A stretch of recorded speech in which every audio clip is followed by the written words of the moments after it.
We're getting feisty when we return.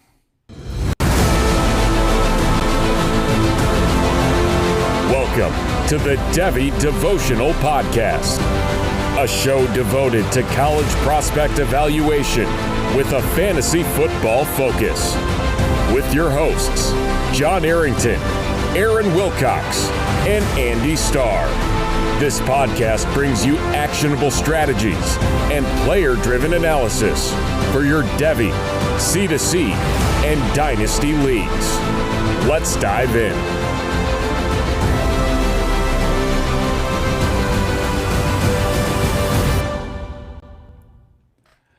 Let's dive into some Feist. Welcome to the Devy Devotional, where we stay devoted to Devy. I'm your host, John Arrington, and tonight we're going to get a little feisty. We're going to get a little heated.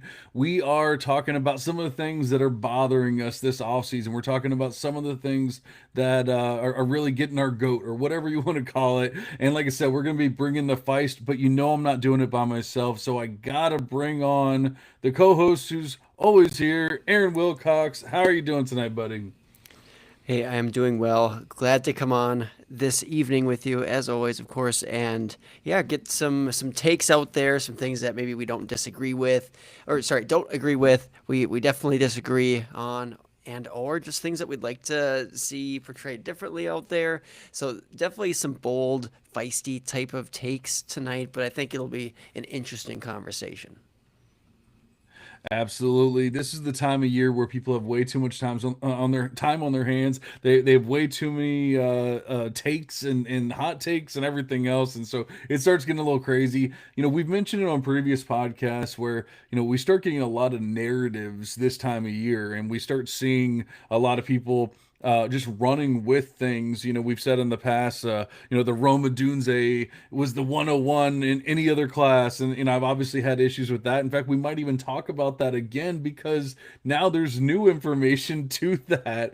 Obviously the Kenyan Sadiq is generational and all these other things that come about. And it's like, where does this stuff come from? I just don't get it. But people run with it. And it's not just rookies. It's not, it could be anything. It's dynasty based. It could be life based. Who knows? But there's a lot of things that we're going to get into talking about tonight. They're just, you know what? We've done a lot of actionable, fun, but stat filled pods recently. We're giving you names. We're doing cornerstone ranks. We're doing all that stuff. Screw all that this time. We're just having fun and just talking crap about all your favorite players and all your favorite narratives, all that kind of stuff. But obviously, we are not here tonight with Andy. He is on vacation. So, Aaron's going to have to try to be as feisty as he can be. Sometimes, especially when I ask him to bring the heat, sometimes, he holds back a little bit. Every once in a while, he gives us a Darian Mensah will be, the QB1 in the class. And then guess what? Here we are. So, he can bring some heat. He can bring some feist as well. We'll have to see if we can do that when it comes to the narratives and fighting all that kind of stuff as well. You ready to do it, Aaron? Oh yeah, let's bring the heat. Alrighty, and I have a new board tonight, so I'm trying to make sure that I have everything up and ready to go and all that kind of stuff. I believe I do. Aaron, I know you had some good ones, so why don't we start? Well, actually, you tell me which one you want to start with, and then I will make it work. Well, I am just hearing a lot of talk out there that Ryan Williams, Alabama wide receiver, cannot catch. All right. And I am just here to say that, you know what, for a multitude of reasons, that is a flawed take and should not even matter necessarily in our evaluation for him. And so the issue with the Ryan Williams cannot catch, right? He's a bad player because he has a high amount of drops from this last season, is because drops aren't necessarily sticky year to year. For example, his freshman season, he had like 4 drops, but he had 13 drops this last year.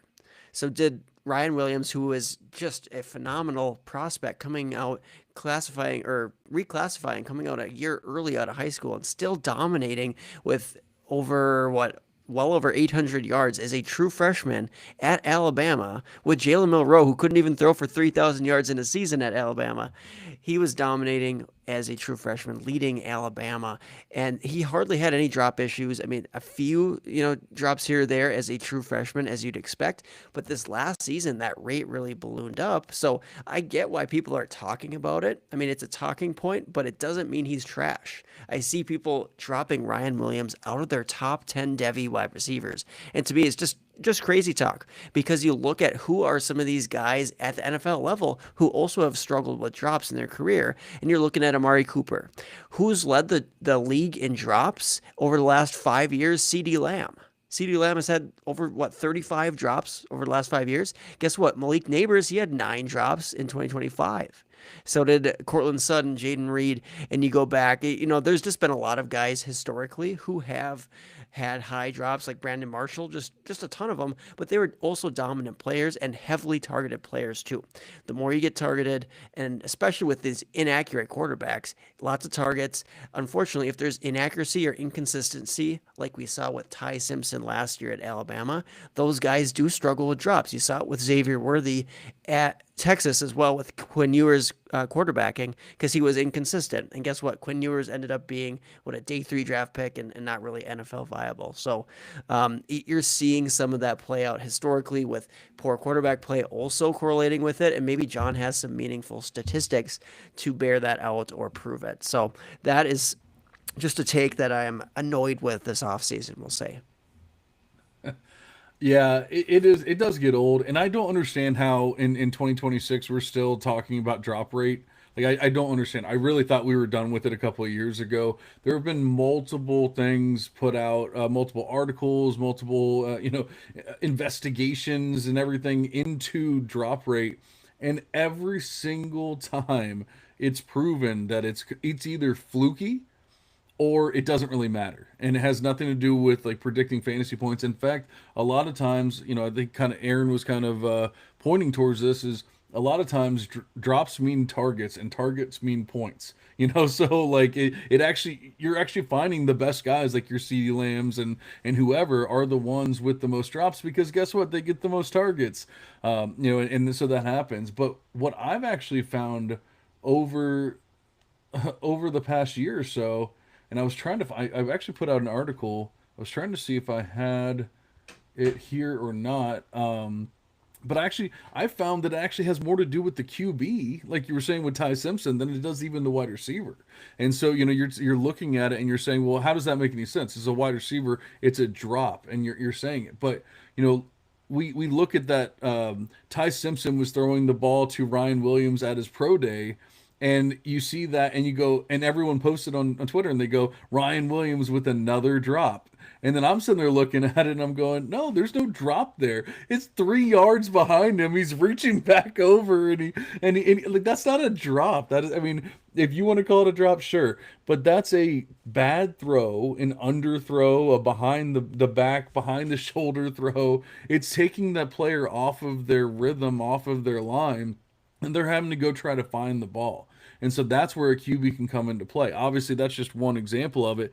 And I can't find my article for some reason. I'll have to find it later on. Maybe it was last year. I thought it was in 2026, but it was probably in 2025. But basically, it was showing that even some of the best players like Larry Fitzgerald had like a 1.4% drop rate in 1 year. Then he gets another quarterback. I think it was when Carson Palmer got hurt. They bring in another quarterback. Next thing you know, he has an 8% drop rate that year. Do you think that's because Larry Fitzgerald, of all people, couldn't catch the stickiest hands in the NFL? It has nothing to ever do with that. I mean, like Larry Fitzgerald is one of my favorite players to watch, catch a football. By far the best, probably like pure wide receiver I've ever watched play football. You want to talk about that man jumping from a 1% to an 8% drop rate, and you're gonna blame him? Nah, dude, get out of here. And I actually I just found the article. So if you give me a second, I'll try and get you some numbers. No, I think the numbers are great too. And just going back to it, I mean, I understand that the fact that the drops went up so significantly for Ryan Williams, again, you got to talk about it a little bit, right? If that just continues to be a trend and maybe he's some sort of like head case or something along that lines. I guess it's possible, but a guy of that talent, you think he's going to rebound with some consistency there at the quarterback position. We've seen, yeah, again, guys rebound in the past, have these fluke seasons of high drop rates, and at the end of the day, we don't think that Ty Simpson is some sort of super consistent quarterback at this juncture in his career. And I'll also say this too: anybody who's played a sport where, I mean, I'm thinking just recently because I kind of like to play golf, right?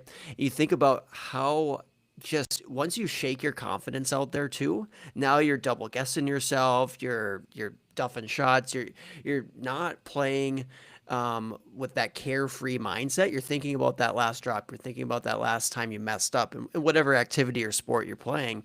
And so sometimes that can creep in. I think the sports psychology piece in athletics nowadays, it's definitely a bigger piece. So I'm sure there's no doubt that he's working on that too, just to get his confidence back. So I think just a new season and again some work in those areas. It's a very much feasible to see him correct some of those issues too, if it is somewhat of a confidence mindset type of thing.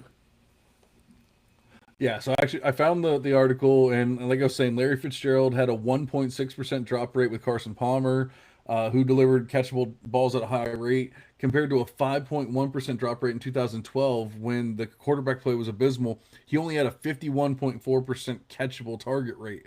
That's when that kind of stuff matters. Like, last year they're talking about DJ Moore, how terrible he was, Roma Dunze, how terrible he was. But you got to look at the catchable target rate, and then you start looking at drops and things like that, and you say, it makes a lot of sense that it is the QB. Tyreek Hill in years 2017 through 2021 averaged a 3.9% drop rate. And then in 2022, he goes over to Miami. It jumps up to 6.3%. It almost doubles for him. Do you think that was because Tyreek Hill got worse? Or do you think maybe his quarterback play got worse? So I think when we talk about that kind of stuff, and this is not saying that Jalen Milroe is some amazing quarterback, but what does Jalen Milroe have that's much better than Ty Simpson? A deep ball.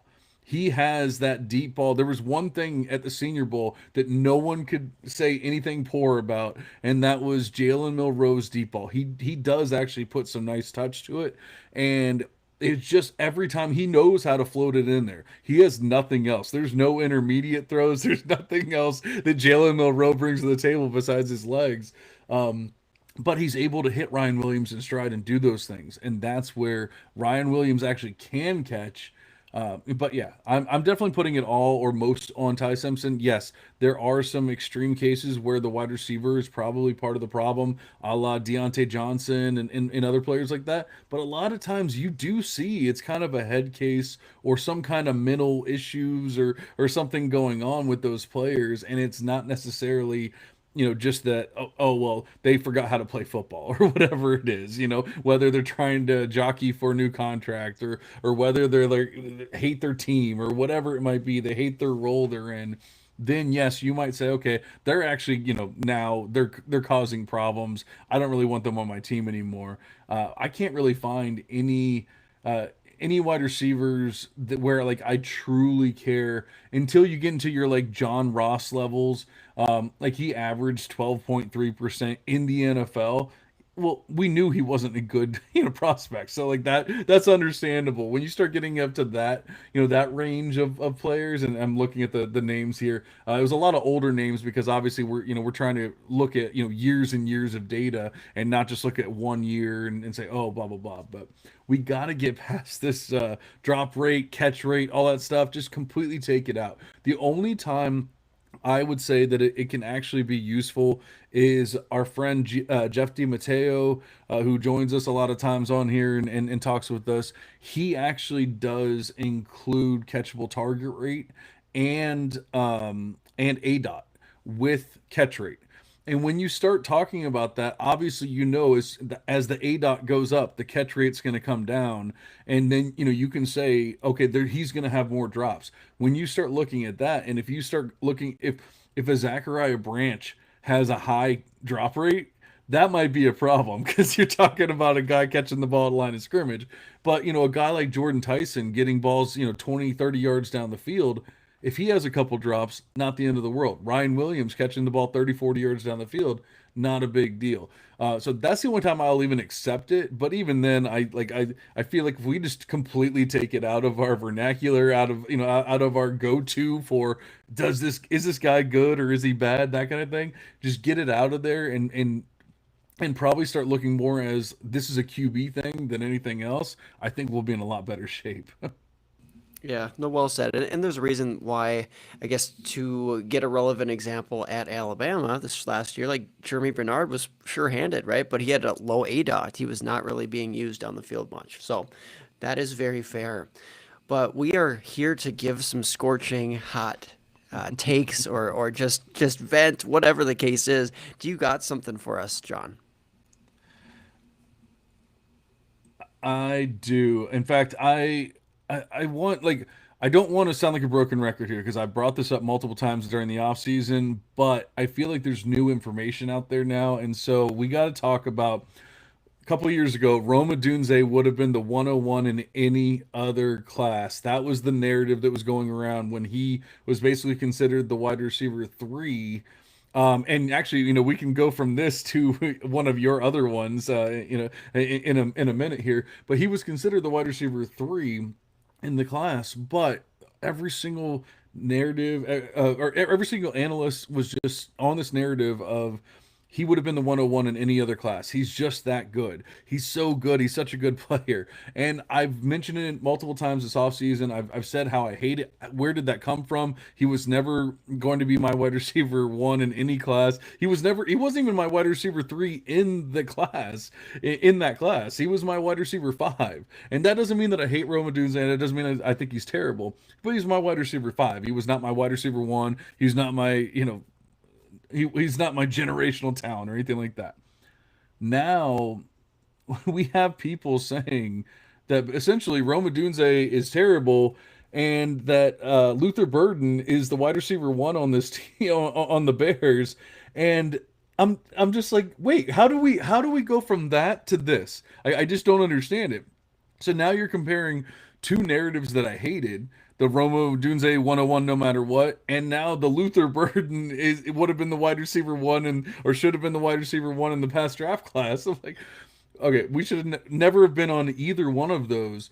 But how do we go from Roma Dunze is amazing, amazing, amazing to now he's terrible and he's the third option on the Bears with DJ Moore even leaving. Now he's the third option on the Bears. Once again, go look at those catchable targets. Go look at the catchable target rate. Go look at what he had to deal with on top of a pretty major injury that he obviously dealt with as well. And we also saw almost a tale of two seasons where Roma Dunze was the hottest name in football for the first few weeks last year. He gets hurt, comes back, and he's just not quite the same. And that didn't really correspond with Luther Burden getting better or taking more or whatever. Luther Burden took advantage when Odunze and DJ Moore were out. That was when he really took advantage. It wasn't when Odunze was back. Like Burden was all of a sudden doing anything amazing. I I know obviously I've always been the big Luther Burton hater, so it's easy for me to just, go on here and be like, hey, he's not as good as people think he is, blah blah blah. But how do you go from that to this? That's what I just don't get. I get it. Though I do wonder if you tune into a specific like subset of Twitter or otherwise where there's like a lot of Roman Dunze talk because I just feel like I don't hear as much about him. I see it all the as far as the time. I takes mean, out I guess there. it's Yeah. it's just as much Luther Burden talk as it is Roma Dunze, but it's just I just don't understand how we go from one side of the spectrum to the other. Yeah, no, that is crazy. And speaking of Luther Burden, I mean, I think I could add that into there just because you see just some insane amounts of hype based on what yards per route run. Like that's essentially the argument for him. It's not anything else that he did this last year because he was not a complete wide receiver. He was not some sort of like downfield threat. He was not trusted to run a multitude of routes. It was like these underneath passes that he somehow just took for great yak yardage on occasion, right? But it was just very much inconsistent and limited time role. And so to expect him to now be some sort of elite wide receiver, that's a huge jump up for Luther Burden, who had his struggles in college as well. So, I mean, I think it's the awesome system. It's something I called out this last offseason. Like he landed in a great landing spot for long term because, he could eventually step up into what Ben Johnson will utilize as a fun weapon with the ball in his hands. But yeah, the Luther Burden stuff just, whew, I will not be having any shares of him at the current cost that he's going for, at least in the majority of leagues, because I just see the hype train being out of control for Luther Burden. Now, Colston Loveland, okay, I can get behind that, right? I mean, he Yeah. is, yeah, he's a legit prospect, did great things as a rookie tight end, as we expected, and should just be continuing to trend up, especially in an offense with some inconsistencies or question marks out of like a Roma Dunze or a Luther Burden. And then I mean, we see DJ Moore move on. Like, that's going to open up more targets for Colston Loveland. I'd love to see that. Yeah, absolutely. I mean, the team people have turned it into like the team showed us what they wanted because they drafted Luther Burden at 42 or whatever it was, and then they got rid of DJ Moore. They showed us what they wanted when they drafted Colston Loveland at 10 overall. Like that. I think they knew exactly what they wanted. And like Luther Burden was a nice player that they're like, oh, look, he's there at 42. Cool. But they went out of their way to take Colston Loveland and be like, this is a guy we're going to build around for years to come. And that was always that's why I don't get it. But the Roma Dunze would have been 101 in any other class. Now he's terrible. Meanwhile, you have another one that you're like, hey, in that class there was another guy, but now everyone says he's terrible. Yes, as the graphic says here, Marvin Harrison Jr., he was never a good prospect. He was always just a middle tier wide receiver prospect. He was not one of the better Ohio State wide receivers in the last, 10 years. I've been seeing these types of takes out there, and it's just maddening to see because I wish I could just pull receipts for everybody.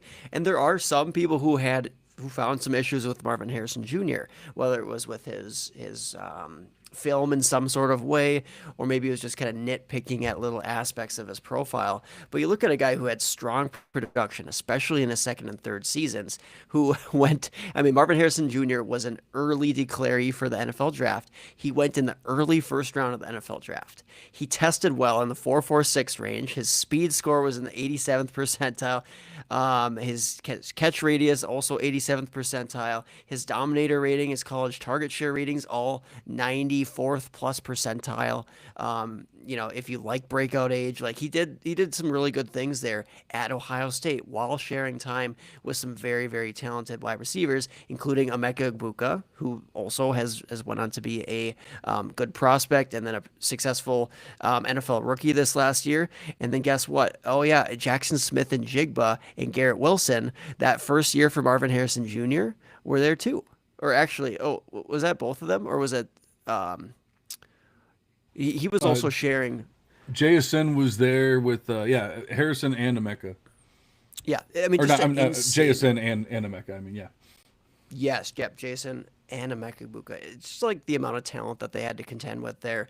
It's not surprising that Marvin Harrison Jr. was not more of a stud in that first season. So, anyways, I am just super, super. Yeah, I mean, I'm still high on Marvin Harrison Jr. I get it. He's disappointed, but a lot of that is more to do with not being on the same page with his quarterback play there, not necessarily being yeah, I mean, just not being consistently healthy, right? That has been an issue, but it wasn't really an issue as a prospect. Like, let's go back and let's try to be objective about it. There were not a lot of holes in his profile. I mean, he has the NFL pedigree in his bloodline there. I mean, that is also great, with such a hardworking father as well at his craft, honing in his craft at the NFL level, a technician. So, the technical things that Marvin Harrison Jr. from a route runner could do at Ohio State, especially at that size, really stood out. So, yeah, I mean, great player. And I'm looking back here at that 2021 Ohio State team, that freshman season for Marvin Harrison Jr. and Emeka Egbuka. And yes, they had Garrett Wilson and Chris Olave and Jackson Smith and Jigba that same season on the 21 team. That is insane. So don't give me any of that, like, oh, he didn't break out early. Yes, he did. He broke out as soon as there was some opportunities there available. Yeah, I will never understand, like the revisionist history that goes on with football, and I think, I mean, we can say a lot of times it has to do with injury. Even going as far as everyone now, every single person that you talk to will say they never liked Traylon Burks. They thought he was a terrible prospect and all that. No one hated Traylon Burks. There was not a single person that hated Traylon Burks in that year, and no one thought he was a terrible prospect. There might have been guys that said he's not my wide receiver one, and that's fine. But no one had thought he was a terrible prospect. No one thinks that Marvin Harrison Jr. is a terrible prospect. No one ever thought Marvin Harrison Jr. was a terrible prospect. I don't understand it.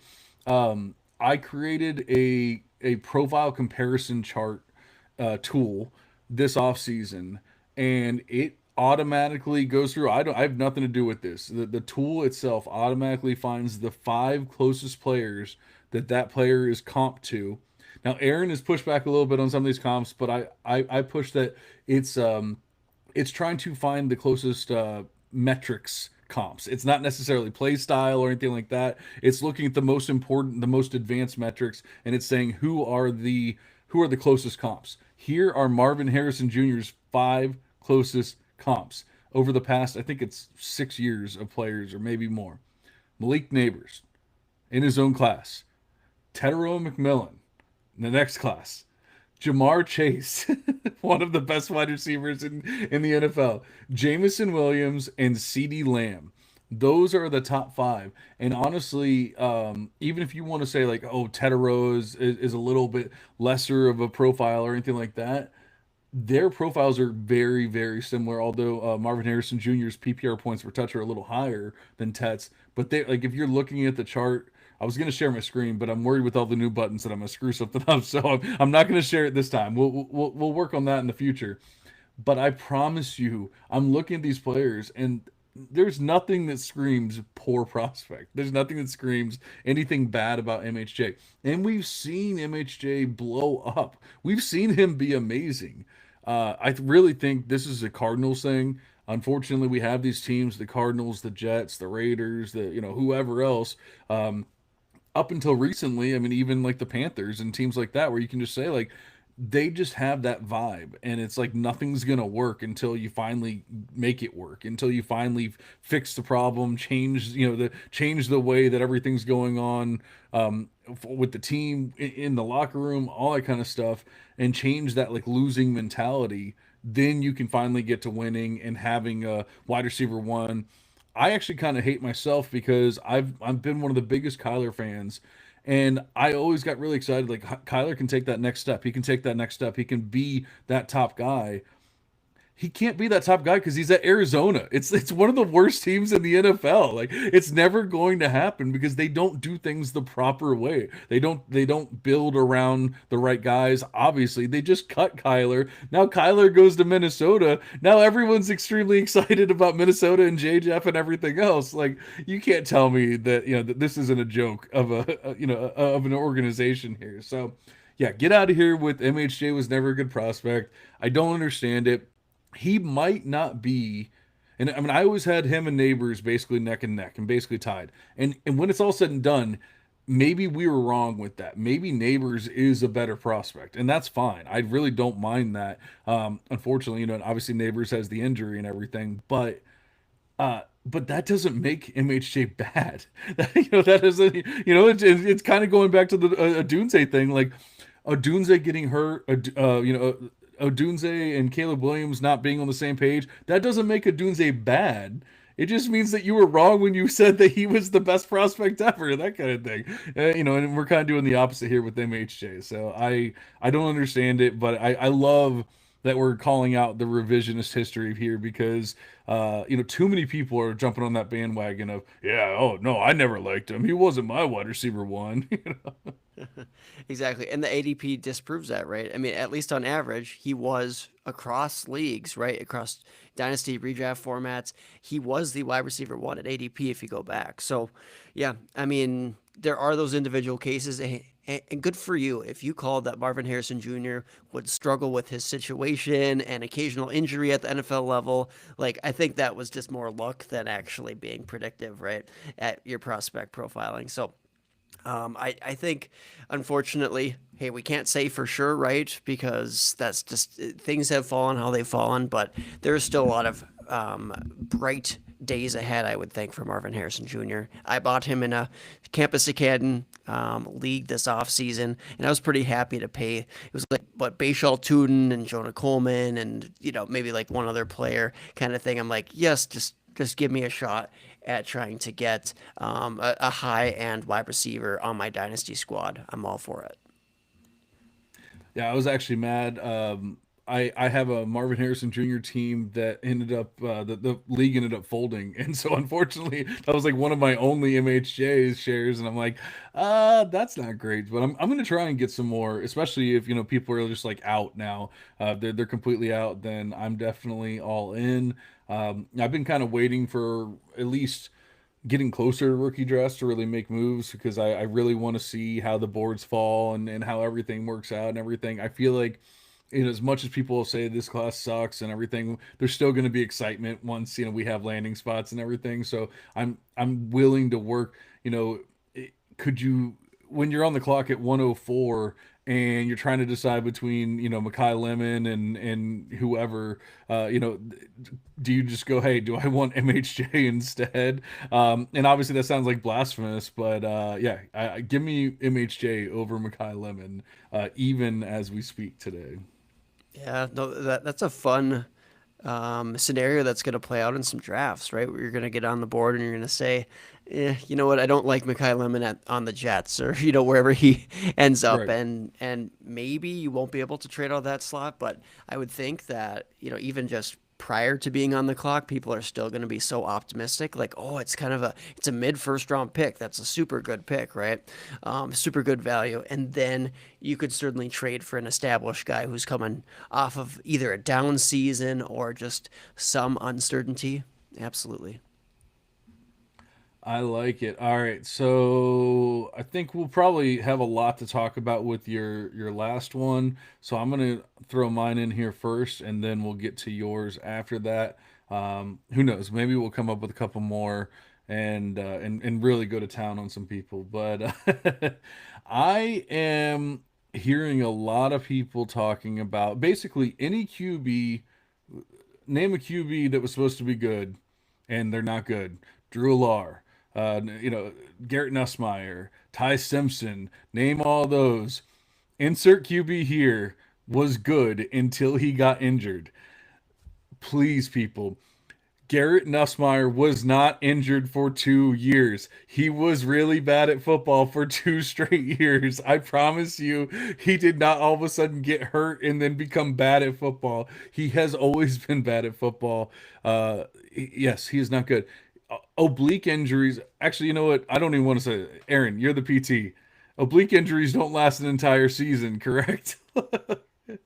Well, they shouldn't span multiple seasons. That is for sure, no doubt. And then, I mean, Nussmeier is a good example, like Quinn Ewers, right? That was thrown out there as an excuse for him for Yep. a long time too.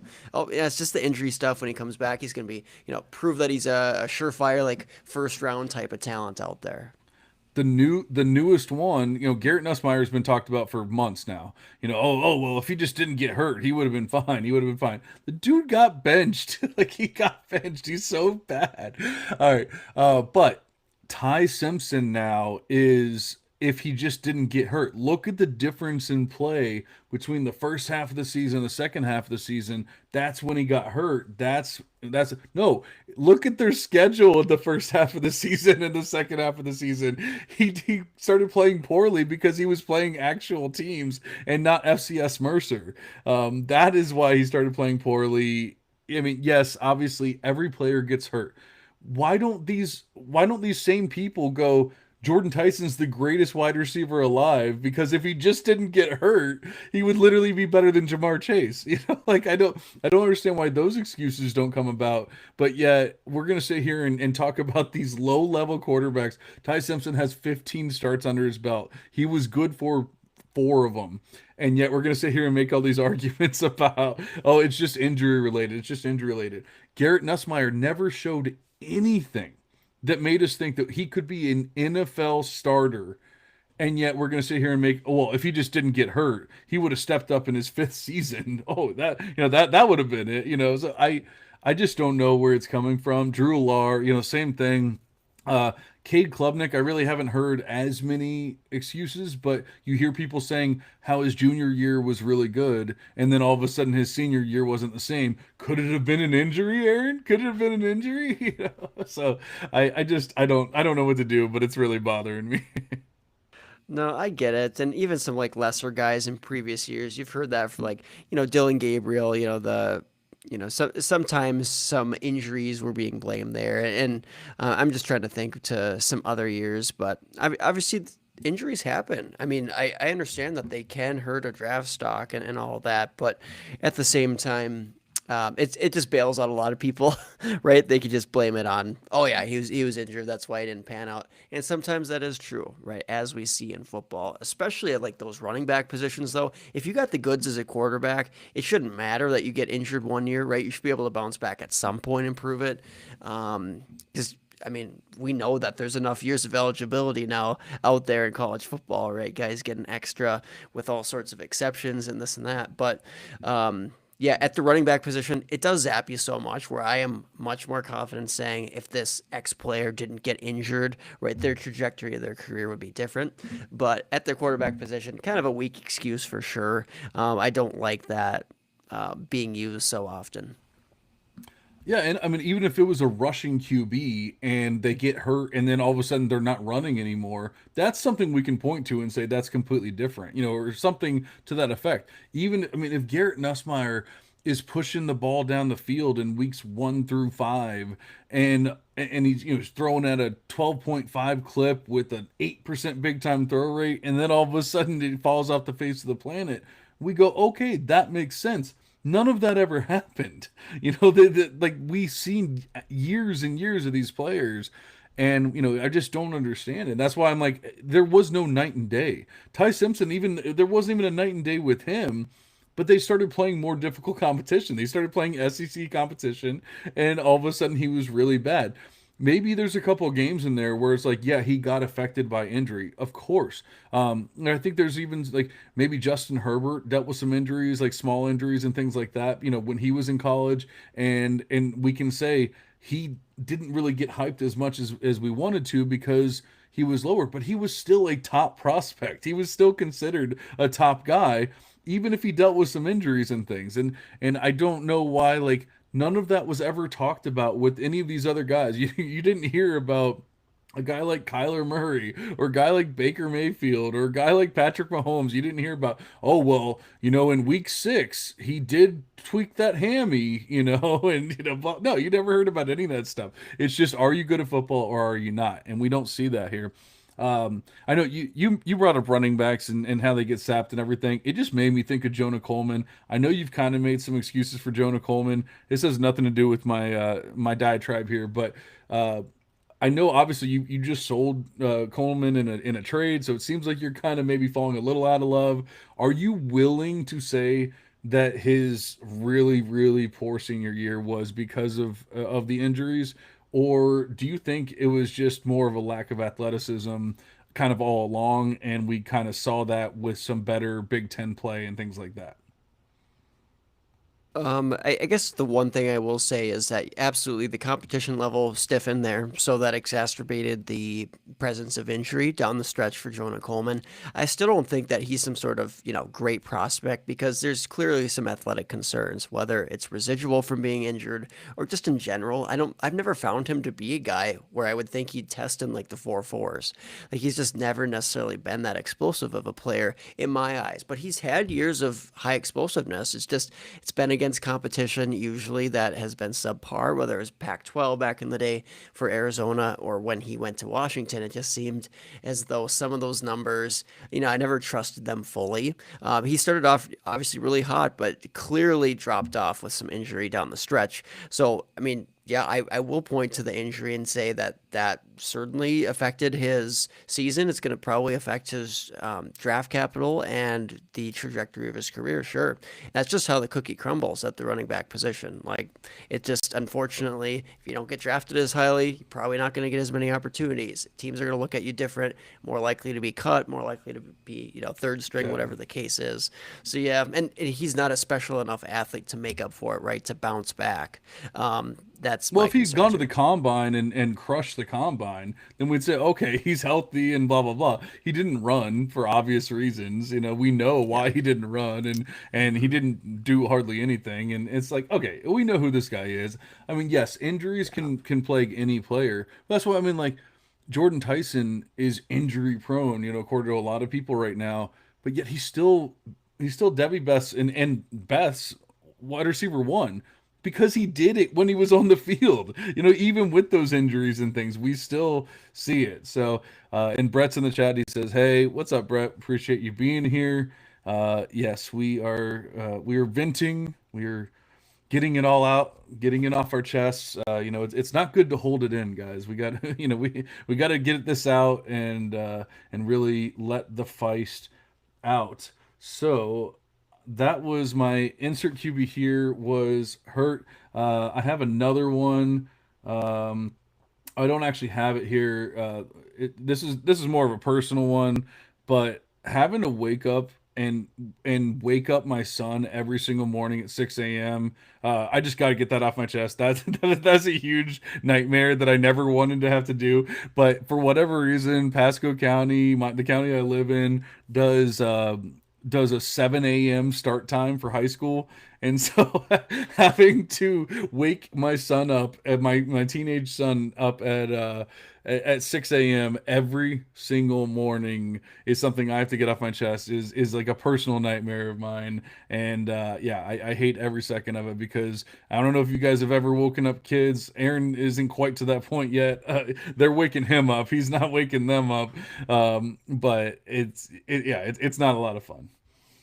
Yeah, I for a second thought there was going to be some sort of segue there, be like, waking him up. I also got to wake up the Devy community to, this guy. No, no, I'm just kidding. No, no, No, love it it. just hit me Might as because well get it off your I chest. Yep. yeah, it just hit me because I remembered I have to turn my alarm back on because it was spring break and everything, and now I just got some PTSD. But all right, you know what? We got a good one for you to finish this off, and then we will get out of here. But hey, Aaron, how's that 2027 class? 2027 class is generational in talent. I mean, come on, man. No, Jeremiah Smith, awesome prospect. I mean, you can even poke a few holes in, maybe some nuances of his game, like you could for Marvin Harrison Jr., maybe. But, like, I mean, he's even a better prospect, right? I'm willing to admit that for sure. Jeremiah Smith is, yeah, absolutely a stud at Ohio State. But after that, I mean, come on, what is so generational about the class? I mean, Ryan Williams, the guy who's getting clowned for all the drops out there, he can't catch a ball. Like, he's a top five or top three wide receiver in his class right now for me. And he's got some question marks. He's got some incomplete aspects to his profile. You go down the list. The 2027 class is not generational. In fact, quite a few of the guys that we think, oh, they're going to be really high end players, they might either stay the same or regress. I mean, that happens every year. Unfortunately, there's a few guys who get injured, just don't live up to expectations. Offense has a down year that affects their production and the way the NFL views them. There's going to be some of that. Plus, there's no, high end running backs right now. I mean, there's solid running backs, absolutely, and there's guys who could emerge, but in this class for 2027, no, forget it. Like the wide receivers are super deep, so I'm willing to say that could be a very good class, and the quarterbacks, somewhat interesting, I will say as well, but I mean, not proven, not some sort of generational, can't wait to draft all these guys type of class. And we don't have a Brock Bowers or anything like that at the tight end position either. Like, there's just not that high end talent right now. Yeah, it's wild. I don't know. Well, I do know how we got there. It's because of Jeremiah Smith. You start with a generational player, and I don't throw around generational. I'm fine saying it about Jeremiah Smith. I mean, like it's not even truly generational. I mean, we just had Jamar Chase not that many years ago. I don't know if we're talking about generational, but it's once every 5 years, whatever. Like if you want to say that, sure. Jeremiah Smith is to that level. Unfortunately, we never saw Jamar Chase play a third year. We can't even say what he would have done in his junior season. We just know that he was really really good as a freshman and as a sophomore, and he really didn't even have to play clearly to get drafted early and to be amazing in the NFL. So I'm fine. If you want to call Jeremiah Smith generational, he's been there from the start. He's been up at the top. He was the top guy, even though some recruit personnel didn't have him as the top guy. They had Micah Hudson. You guys figure that one out. But Jeremiah Smith has been basically at the top for just about everyone from the start, and yet but like you said, Ryan Williams was up there with Jeremiah Smith. He was considered at the same level. Obviously, now we have to at least pump the brakes a little bit. And this is, we just got done talking about Ryan Williams. We know he can catch. We know he's going to be just fine. But he's not generational. He's not that level of player. And but I'm looking at these players. And I don't have a tier one QB right now. They're really close to breaking in. There's a couple guys that are close. I do not have a tier one QB right now. I only have two tier one wide receivers, and that's including Jeremiah Smith. And then I have one tier one running back, and he's 190 pounds. So where's the generational class at? Like, and don't get me wrong, I think it's going to be a good class. We've mentioned this in previous pods, like recent pods. So it might be beating a dead horse at this point, but man, it almost feels like if a couple of these guys stay for 28, we're going to be sitting here going, is the 27 class bad? Is it Jeremiah Smith at the top? It's gonna be the 26 class all over. Is it Jeremiah Love at the top? Is it Jeremiah Smith at the top? And then everyone else? And we might be doing the same exact thing, which is absolutely hilarious for the people that have coveted these 27 picks and said, spent everything. Oh, well, I don't care. I'm just gonna make sure to re-up in 2027, blah blah blah. But the thing, I think the biggest thing is the QBs, but we've been really out on Dante Moore. If Dante Moore doesn't take a big step forward and he's who we kind of expect him to be or who we think he is, at least as of right now, as a player going into his fourth year, into his senior year, which we don't generally see huge steps forward in the senior year, but it can happen. But if he's not that, and let's say that Julian Sayin takes a step back, where they had consistency with Emeka Egbuka, Carnell Tate, and Jeremiah Smith. Now it's Jeremiah Smith and some freshmen and things like that. Maybe he takes a step back. Maybe they play a little more difficult competition, whatever. Maybe Julian Sayin isn't the next coming of Christ or anything like that. And then you start getting question marks. CJ Carr is a player that we like a lot. He doesn't run. What if people are going to nitpick the hell out of him? There's so many other players, and then Josh Hoover is a player that I almost wanted to bring him up because people were saying Josh Hoover is the next Fernando Mendoza. Go look at Fernando Mendoza's numbers and go look at Josh Hoover's numbers in the Big 12 at TCU, and please tell me how they ever make sense unless you're just saying all of a sudden he's going to make some giant leap. It's never going to happen. Josh Hoover's not good. So I don't think it's going to be this generational thing. I don't even think it's going to be as close to as good as people think. But yes, it will be a quality class. But generational, we got to stop this, guys. Question for you. Would you rather take, as of right now, knowing what we know about each of the classes, would you rather take the, we'll say, mystery box of 2027 as a class, or would you rather have another repeat of the 2026 class? I mean, so there's more upside with the 27 class, obviously, because like I said, we have Arch who we expect to take a step forward. We have Mensa who we expect to take a step forward at Miami. For the QBs, we have a lot of players that have kind of taken a step back in their sophomore year, wide receiver wise. But Bryant Wesco, if he's healthy, we love that. Jace Brown, if he stayed, we wish he would have come out in the 26 class.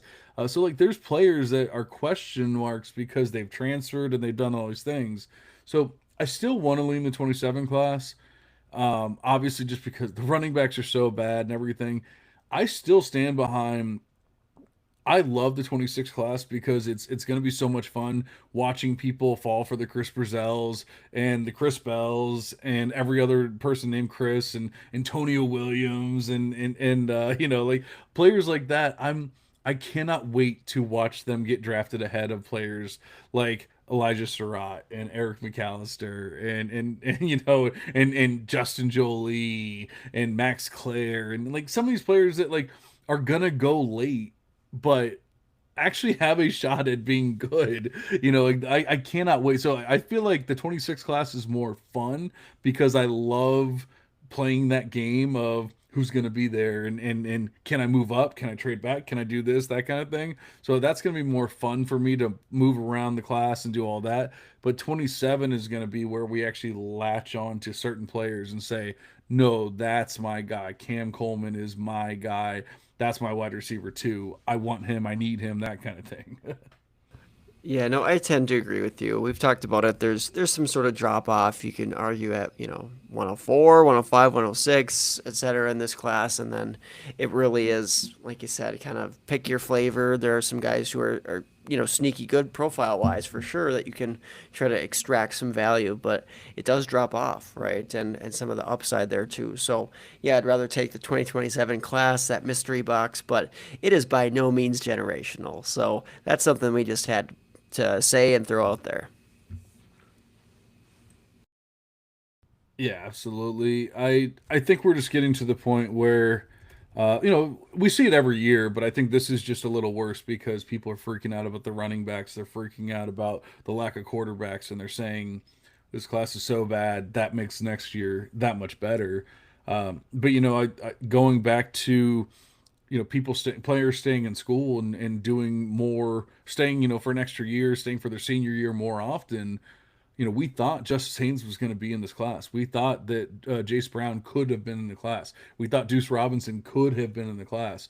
We thought Bryant Wesco, was going to be a top tier guy and all that kind of stuff, but he broke his neck. Like we see these things happening, and it changes entire draft classes.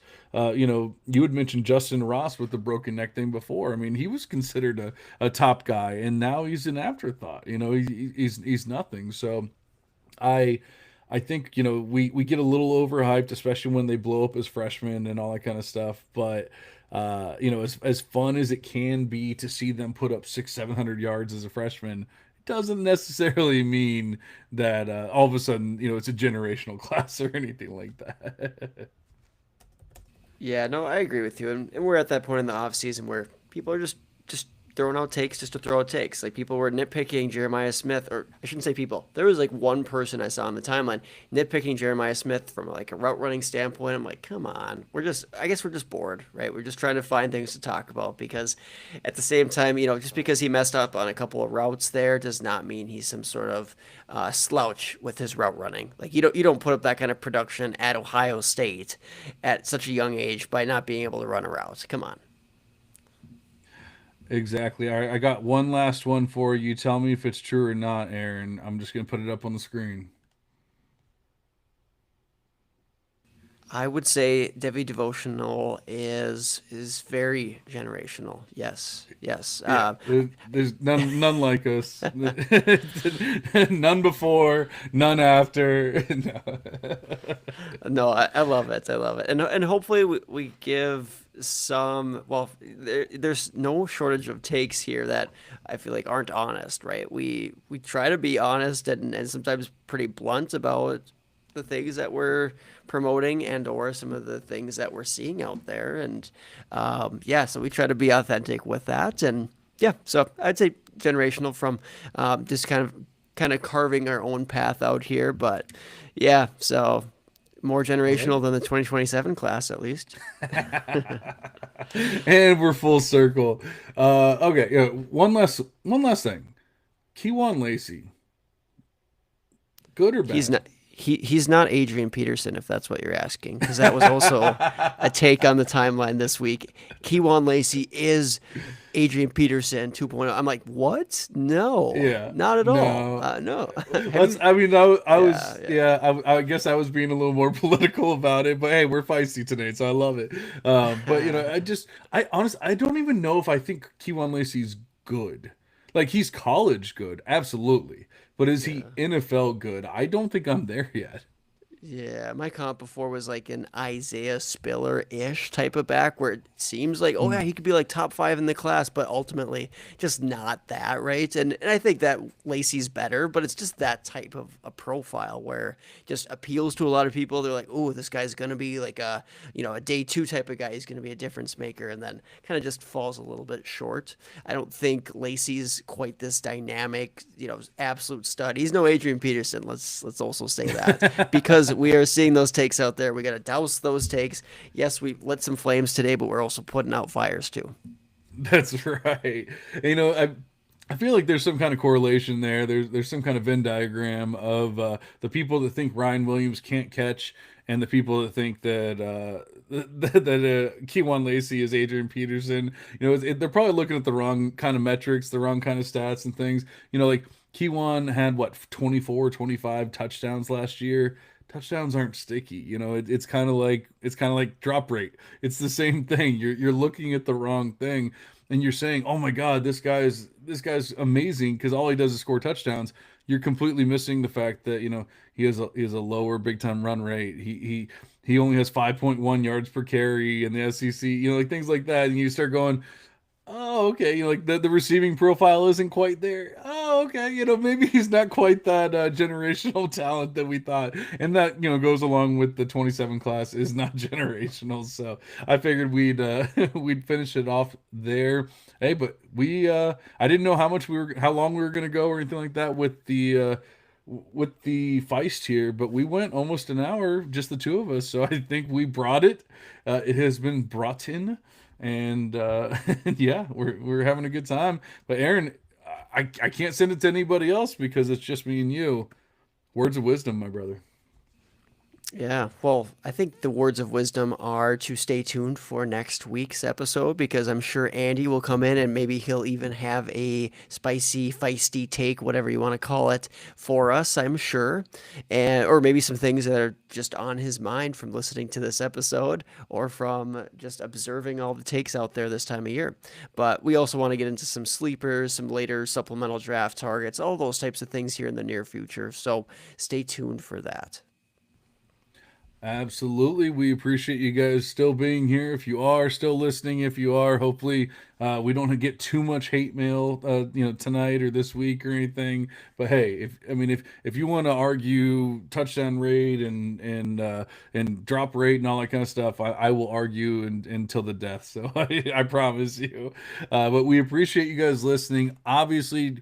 Check us out, like us, and give us 5-star reviews on Spotify. We need that. Wherever obviously you guys are listening, all that kind of stuff. Check us out on Gridiron Ratings. Now that we have some new cool stuff, there's definitely, if you're just listening to the pod, I think we're gonna have some more features and things on the actual stream that'll make it more fun and interactive and all that. Obviously, you can always interact with us and chat with us in the live stream as well. But we do appreciate you guys being here and everything. But for now, we are going to go ahead and cash out. See you guys.